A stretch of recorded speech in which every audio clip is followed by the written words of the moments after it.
அனைவருக்கும் வணக்கம்.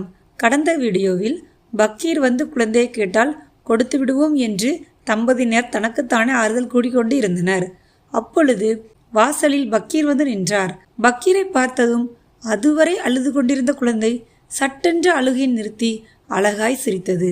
பக்கீர் அந்த தம்பதிகளை பார்த்து குழந்தையை தந்துவிடுமாறு கேட்க மறுப்பு சொல்லாமல் குழந்தையை கொடுத்து விட்டனர். அதன் பிறகு குழந்தை எங்கு சென்றது என அந்த தம்பதியினருக்கு தெரியாது. குழந்தையை பெற்றுக்கொண்ட பக்கீர் தன் வீட்டிற்கு சென்று குழந்தையை தன் மனைவியிடம் கொடுத்தார்.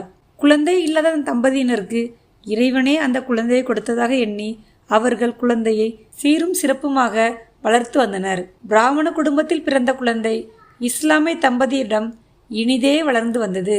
இந்த சந்தோஷம் அவர்களுக்கு நீண்ட நாள் நீடிக்கவில்லை. பக்கீரின் உடல்நலம் நாளுக்கு நாள் குன்றியது. நான் இனிமேல் உயிருடன் இருக்க மாட்டேன் என அறிந்த பக்கீர் குழந்தையை வளர்க்கும் பொறுப்பை யாரிடம் ஒப்படைப்பது என யோசித்தார்.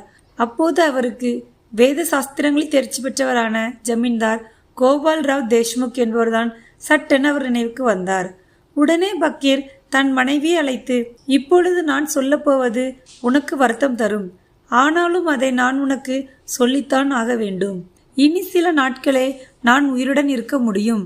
நான் மறைந்ததும் நீ நம் மகனை அழைத்து கொண்டு சேலு என்ற இடத்தில் வசித்து வரும் கோபால்ராவ் தேஷ்முக் என்னும் வெங்குசாவிடம் சென்று அடைக்கலம் கேள். பிராமண குலத்தில் பிறந்து வேத சாஸ்திரங்களின் நிபுணராகவும் தர்ம சிந்தனை கொண்டவராகவும் விளங்கும் அவர் உங்களுக்கு நிச்சயம் அடைக்கலம் தருவார் என்றார். அதுபோலவே அடுத்த சில நாட்களில் அவர் மறைந்ததும் அவருடைய மனைவி வெங்குசாவிடம் சென்று அடைக்கலம் கேட்டாள். வெங்குசா ஒரு பெரும் ஞானி. அவர் அந்த சிறுவனை கண்டதும் உண்மையில் யார் இந்த சிறுவன் என்பதை புரிந்து கொண்டார். அவர் உடனே அந்த சிறுவனை வளர்க்கும் பொறுப்பை ஏற்றுக்கொண்டார்.